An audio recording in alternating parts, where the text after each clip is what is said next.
The amphitheater at Naval Special Warfare Center was packed with families, friends, and high-ranking officers, all gathered to watch 43 men ring the bell and receive their tridents. Chen sat in the back row, a baseball cap pulled low over her eyes, trying to be invisible in a sea of proud parents and cheering supporters. She wasn't here for the ceremony. She was here for closure. The graduates stood in formation on the platform, dressed in their crisp white uniforms, the golden trident pins gleaming on their chests. Emma scanned their faces, looking for the one that haunted her dreams. Looking for answers about what had happened 6 years ago in the Hindu Kush mountains of Afghanistan. Commander Jake Morrison stood at the podium, his shoulders squared beneath his dress uniform, his jaw set in the hard line of a man who'd seen too much and said too little. He was a legend in the teams, 3 combat deployments, 2 silver stars, and a reputation for bringing his men home alive. The kind of SEAL that other SEALs talked about in reverent tones. These men have endured what most cannot imagine. Morrison's voice carried across the amphitheater, deep and commanding. They've been tested beyond their limits and found something inside themselves they didn't know existed. Today they joined the Brotherhood. Emma shifted in her seat, her hand unconsciously moving to her left forearm, tracing the outline of the tattoo hidden beneath her long-sleeved shirt. She'd worn long sleeves specifically for this, didn't want questions, didn't want attention. She just wanted to watch to see if any of these new graduates had served with her brother, to see if anyone's face showed recognition when they saw her. The ceremony continued with speeches and commendations. Emma barely heard them. Her mind was 6 years in the past, standing in her parents' living room while 2 men in dress uniforms told them that Corporal David Chen had been killed in action during a classified operation in Afghanistan. Hostile fire, they'd said. Immediate casualty. No chance of survival. But the letter had told a different story. It had arrived 3 months after the funeral, forwarded through a veterans advocacy group, the envelope worn and stained. No return address. Just 2 pages of handwritten text that had turned Emma's grief into something sharper, harder. The need to know what really happened. * Your brother was a hero in ways the official record will never show. He saved my life and the lives of my team. We couldn't get to him in time. I'm sorry. I'll carry that with me forever. If you ever want the truth, find me. You'll know how. Phantom *. Phantom. It was all she had. A call sign without a name, without a face. She'd spent years trying to track it down, hitting dead ends and classified walls at every turn. Until 3 months ago, when a former Army liaison she'd befriended mentioned that a SEAL commander named Morrison had served in Afghanistan during that exact time frame and had lost men. Men whose deaths were still classified. The correlation wasn't proof, but it was something. And something was more than she'd had in years. Before we conclude, Morrison said, his voice pulling Emma back to the present, I want to remind these new warriors that the trident they wear represents more than personal achievement. It represents sacrifice. The sacrifices of those who came before, who gave everything so that we could stand here today. His eyes swept across the audience and for a moment, just a fleeting moment, they seemed to lock onto Emma's section of the amphitheater. She felt exposed suddenly, as if her cap and her carefully chosen seat weren't enough to hide her. The ceremony ended with a standing ovation. Families surged forward to congratulate their sailors, to take photos, to cry tears of pride and relief.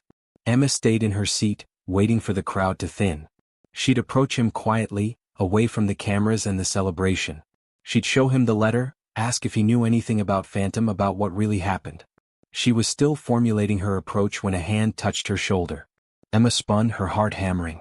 A young SEAL, one of the fresh graduates, his trident still shining and new, stood behind her, his expression apologetic. Ma'am, Commander Morrison would like to speak with you. He's waiting by the east entrance. Emma's throat went dry. I think there's been a mistake. I'm not. He was very specific, ma'am. Said to find the woman in the back row wearing the Padre's cap.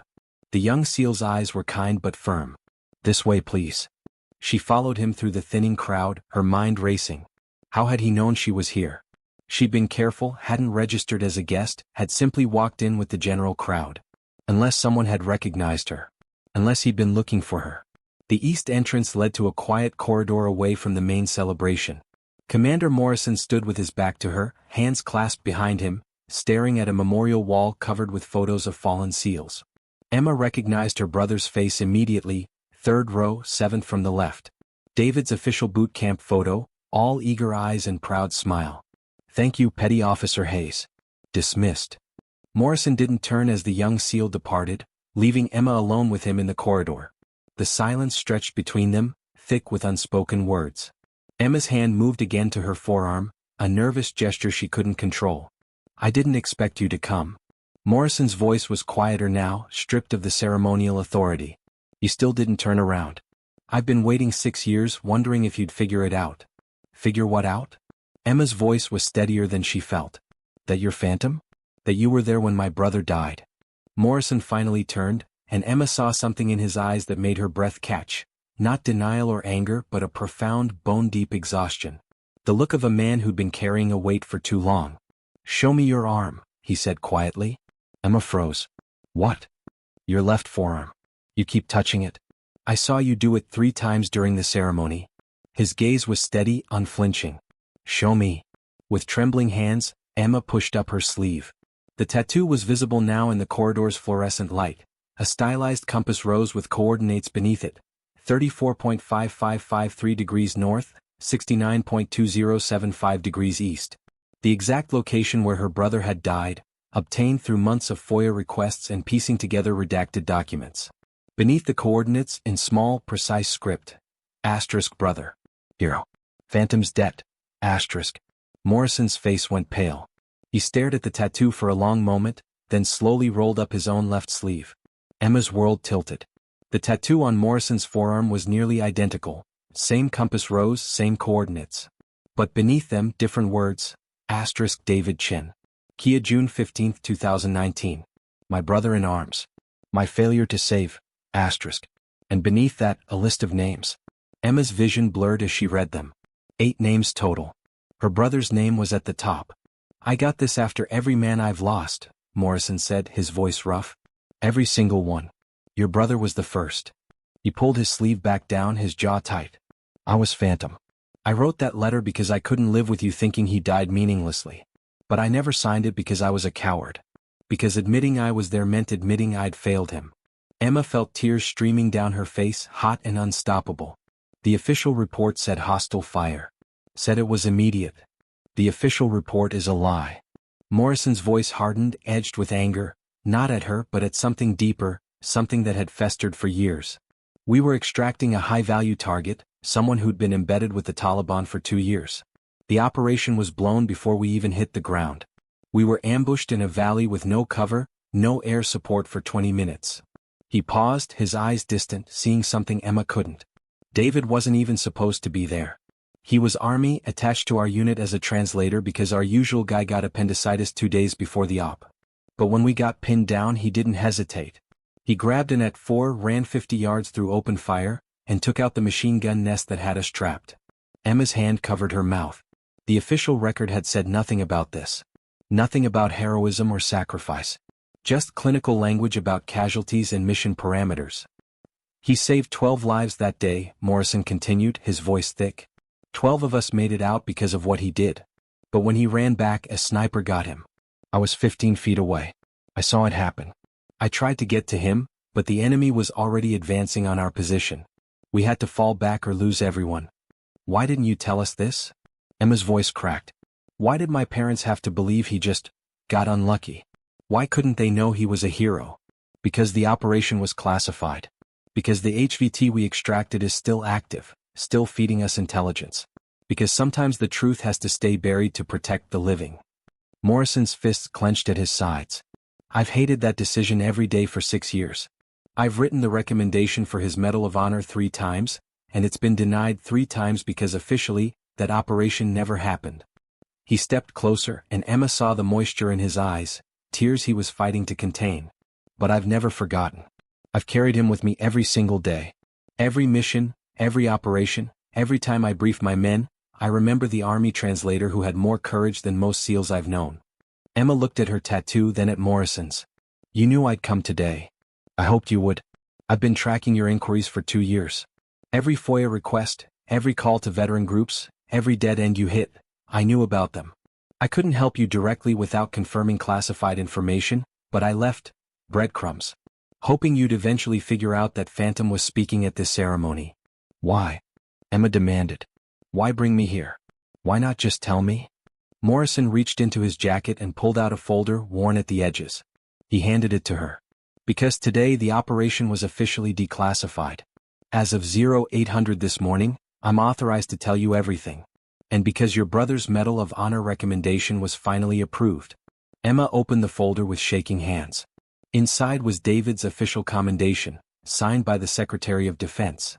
Words like extraordinary heroism and gallantry in action and selfless sacrifice swam before her eyes. The ceremony is next month at the White House, Morrison said softly. Your parents will receive it on his behalf. But I wanted you to know first. I wanted you to hear it from me, from Phantom, that your brother didn't just die in the line of duty. He saved lives. He embodied everything we claim to stand for. Emma couldn't speak. She clutched the folder to her chest, years of grief and anger and desperate need for truth finally coalescing into something that felt almost like peace. I have one more thing to show you. Morrison gestured down the corridor. If you're willing. He led her to a small office and unlocked a safe. From it, he withdrew a combat knife in a worn leather sheath and a small, battered notebook. David's knife. He used it to cut me free when my parachute tangled during the insertion. I've kept it all these years, waiting to return it to his family. Morrison placed it gently in Emma's hands. And his notebook. He was learning Pashto, wanted to be a better translator. There are notes to you and your parents in the back pages. Things he wrote during the downtime before the mission. Emma opened the notebook with trembling fingers. Her brother's familiar handwriting jumped off the page. Notes about pronunciation, cultural customs, and then, in the back, letters never sent. Emma, tell Mom and Dad I'm doing important work. I can't say what, but it matters. I'm scared sometimes, but I'm exactly where I'm supposed to be. Take care of them. Love you, little sister. D. The words blurred as Emma's tears fell onto the page. Morrison stood silently, giving her space to grieve, to finally have the pieces of her brother she'd been denied for so long. I'm sorry I couldn't tell you sooner, Morrison said after several minutes. I'm sorry you had to search so hard for the truth. But your brother would be proud of you. You're as tenacious as he was. Emma looked up at him, this legendary SEAL commander who'd carried her brother's memory like a physical weight, who'd gotten a permanent reminder of his sacrifice inked into his skin. She thought about the 8 names on his arm, about the burden of command, about the impossible choices made in the chaos of combat. Thank you, she whispered, for trying to save him, for remembering him, for finally telling me the truth. Morrison nodded, his own eyes bright with unshed tears. Your brother is why I became a commander. I swore that day that if I ever had the authority to make decisions, I'd never sacrifice a man without exhausting every option. He taught me that in the moment of his death, that some things are worth dying for, but every life is worth fighting to save. They stood together in that small office, 2 people connected by loss and sacrifice and a debt that could never be fully repaid. Outside, the celebration continued, new SEALs receiving their Tridents, beginning their journeys. But in this quiet space, Commander Jake Morrison and Emma Chen honored a different journey, one that had ended 6 years ago in a valley halfway around the world but had never truly been forgotten. Emma had come only to watch. But she was leaving with something far more valuable, the truth about her brother's final moments, and the knowledge that heroes aren't forgotten, even when their stories can't be told. She rolled down her sleeve, covering the tattoo that had finally served its purpose. The coordinates that had been her only connection to David's death would now remind her of something else, that even in the darkest moments, courage exists. And that some debts, though unpayable, are forever honored in the hearts of those who survive.